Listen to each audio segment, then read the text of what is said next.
Nos últimos dias, aqueles que acompanham o conflito entre a Rússia e a Ucrânia têm estado atentos aos desenvolvimentos nas regiões de Donbas e Kursk, onde as operações terrestres estão a desenrolar-se com intensidade. Paralelamente, as notícias das massivas investidas aéreas russas sobre a Ucrânia também têm capturado a atenção do mundo. No entanto, por mais impactantes que estas operações sejam, elas não representam a maior mudança que o conflito está prestes a enfrentar. A grande questão que emerge agora é: o conflito entre a Rússia e a Ucrânia está a caminho de se transformar em uma guerra em grande escala? E se sim, quais serão as consequências dessa escalada? Para entendermos a gravidade dessa possibilidade, precisamos analisar alguns eventos recentes. No dia 26 de agosto, o presidente da Ucrânia, Volodymyr Zelensky, anunciou que o país havia realizado com sucesso o teste do seu primeiro míssil balístico. Esse tipo de armamento, com o seu grande alcance, não é algo que se use para alvos próximos, o que indica uma intenção clara da Ucrânia de ampliar o escopo do conflito. Na mesma ocasião, durante o Fórum de Independência da Ucrânia, Zelensky afirmou que o presidente russo, Vladimir Putin, não usaria armas nucleares, pois ele ama a vida. Pouco antes, a Ucrânia também havia anunciado o desenvolvimento de uma nova arma de longo alcance chamada Pão de Milho, uma mistura entre um míssil de cruzeiro e um drone. Esse dispositivo, movido a jato, tem uma aparência semelhante a um míssil, mas com um compartimento de carga maior, o que lhe confere uma semelhança também com um drone. Segundo as autoridades ucranianas, essa arma teria um alcance de 1.000 quilômetros. Menos de 24 horas após esses anúncios, no dia 27 de agosto, a Rússia lançou um forte aviso à Ucrânia e ao Ocidente. Em um discurso contundente, o ministro das Relações Exteriores da Rússia, Sergei Lavrov, afirmou que a Ucrânia e seus aliados ocidentais estavam a brincar com fogo. Ele também alertou que, se uma terceira guerra mundial eclodisse, ela não se limitaria à Europa. A mensagem era clara: a Rússia estava pronta para responder com força total a qualquer escalada do conflito. No mesmo dia, a Rússia realizou uma das maiores campanhas de bombardeio aéreo desde o início do conflito, disparando centenas de mísseis e utilizando um grande número de drones em ataques coordenados. Essa resposta maciça da Rússia foi um sinal claro de que as tensões estão a escalar perigosamente. Mas o que tudo isso significa? Estamos a ver a Ucrânia considerar seriamente a possibilidade de escalar o conflito para uma guerra total, enquanto a Rússia tenta desesperadamente mantê-lo dentro dos limites de um conflito regional. Para a Ucrânia, a situação atual no campo de batalha é extremamente desafiadora. As operações terrestres, tal como estão, não são suficientes para garantir uma vitória decisiva. Portanto, a Ucrânia parece estar a ponderar uma mudança na sua estratégia. Se a guerra convencional não está a funcionar, talvez a escalada seja a solução. Ao elevar o conflito a uma guerra em grande escala, a Ucrânia pode estar a tentar obter uma vantagem que de outra forma não conseguiria alcançar. Este tipo de escalada não é sem precedentes. Um exemplo clássico é a guerra Irã-Iraque na década de 1980. Quando as batalhas terrestres entre as duas nações entraram em um impasse, ambos os lados recorreram a ataques com mísseis e bombardeios intensivos para tentar quebrar o impasse. Algo semelhante pode estar a acontecer na Ucrânia agora. A Ucrânia tem feito questão de divulgar publicamente o desenvolvimento de suas novas armas de longo alcance.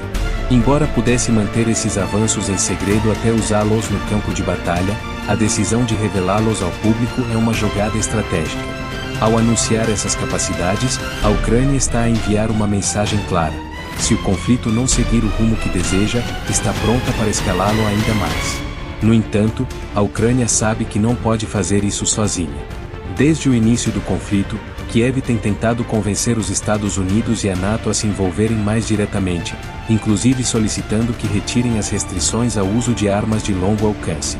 Zelensky, ao afirmar que Putin não usaria armas nucleares, estava a tentar tranquilizar o Ocidente, incentivando-o a fornecer mais apoio militar à Ucrânia. Na lógica ucraniana, se a Rússia teme a escalada, os aliados ocidentais devem aproveitar essa fraqueza. Mas será que essa estratégia funcionará? Por outro lado, a Rússia está a fazer tudo o que pode para evitar que o conflito se transforme numa guerra em grande escala. Manter o conflito dentro das fronteiras da Ucrânia é do interesse de Moscou, pois evita que o território russo se torne um campo de batalha direto. Além disso, enquanto o conflito permanecer regional, a Rússia pode gerir os seus recursos e manter o apoio interno. No entanto, se o conflito escalar para uma guerra total, a Rússia terá de enfrentar desafios muito mais sérios, incluindo a possibilidade de um envolvimento mais direto das potências ocidentais. A recente declaração de Lavrov sobre uma potencial terceira guerra mundial não foi apenas uma advertência para a Ucrânia, mas também uma mensagem clara para os Estados Unidos e a NATO. Moscou quer que Washington e os seus aliados limitem as ações da Ucrânia e evitem que o conflito saia do controle. Para reforçar essa mensagem, a Rússia lançou uma série de ataques a infraestruturas críticas na Ucrânia, incluindo a rede elétrica, causando apagões em todo o país. Esses ataques foram claramente uma demonstração de força, um lembrete do que a Rússia pode fazer se for provocada. Contudo, é importante notar que, apesar da intensidade desses bombardeios, eles foram de curta duração. Em vez de continuar os ataques por vários dias, a Rússia optou por uma ação rápida, como uma forma de aviso. Foi uma mensagem clara: podemos fazer pior, mas preferimos que não nos forcem a isso. Esta estratégia de mostrar a faca sem usá-la é típica em situações onde uma das partes quer evitar uma escalada, mas ainda assim precisa demonstrar poder e resolução. Se ainda não é inscrito no nosso canal Conflitos Contemporâneos, este é o momento ideal para se juntar a nós. Aqui, aprofundamos as análises sobre os conflitos globais e as suas implicações, oferecendo uma visão clara e detalhada dos acontecimentos mais críticos. Inscreva-se agora e ative as notificações para não perder nenhum conteúdo relevante. O que estamos a presenciar atualmente é uma dança perigosa entre dois países que sabem que o próximo passo pode ser catastrófico. O dilema é claro: a Ucrânia quer escalar o conflito para forçar uma resolução, enquanto a Rússia quer mantê-lo sob controle para evitar uma guerra total. E, no meio deste jogo, os Estados Unidos e a NATO têm um papel crucial a desempenhar. Se apoiarem plenamente a Ucrânia e permitirem que o conflito escale, correm o risco de uma guerra que poderia facilmente se expandir para além das fronteiras da Europa. Se, por outro lado, conseguirem controlar a situação e impedir a escalada, talvez haja uma chance de evitar o pior. No entanto, a história nos ensina que os conflitos raramente seguem o curso que as partes envolvidas desejam. A escalada é sempre uma possibilidade real, especialmente quando armas de longo alcance e novas tecnologias militares entram em jogo. O que começou como uma série de confrontos locais pode rapidamente se transformar numa guerra de grandes proporções, com consequências imprevisíveis.